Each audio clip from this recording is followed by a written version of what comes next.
If you tried to sign a new lease recently and wondered why every single apartment complex in your city is charging the exact same ridiculous price down to the dollar, the answer isn't inflation. It's much worse. It turns out your landlord didn't raise your rent. An artificial intelligence named YieldStar did it for them. For the last few years, the real estate market has been running an active, real-time, infinite money glitch, but the Department of Justice just officially stepped in to yank the plug on the entire operation. This is the terrifying story of how corporate landlords used a secret algorithmic group chat to silently fix the price of American housing, and why the government is forcing them to completely rewrite the code. To understand how we got here, you have to look at how competition is supposed to work. In a normal capitalist economy, if an apartment building has too many empty units, the landlord gets desperate. They cut prices, offer a free month of rent, or lower the security deposit to win your business. It's basic supply and demand. But corporate landlords realized that competing against each other is bad for their profit margins, so they hired a tech middleman named RealPage. RealPage built an algorithm that acted like an illegal, hyper-automated cartel manager. Here is the scam. Landlords gave RealPage access to their private, non-public lease data. Things like exactly how many apartments were empty, actual transactional rent prices, and upcoming lease renewals. The AI pooled all this sensitive data together, analyzed it, and spit out a daily mandatory pricing recommendation for every landlord in the neighborhood.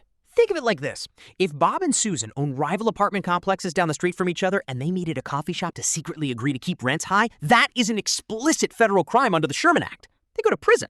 But if Bob and Susan both send their private data to the exact same software tool and let the algorithm tell them both to raise rents by 12% on the exact same Tuesday, they thought they found a legal loophole.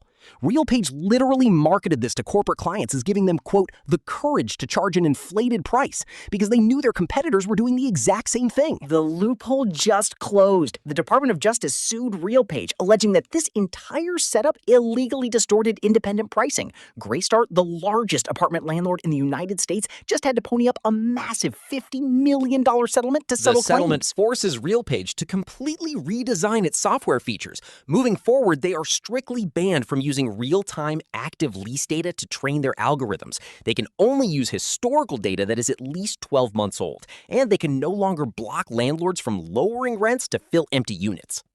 Meanwhile, states like California and New York just passed massive new laws completely outlawing algorithmic data pooling entirely. The corporate landlord final boss didn't lose because the market naturally fixed itself. They lost because the government finally realized that an algorithm can commit a white-collar crime just as effectively as a human in a suit. If you want to understand the hidden economic engines changing the price of your daily life before the traditional media even reports on them, hit subscribe. We slice through the noise every week.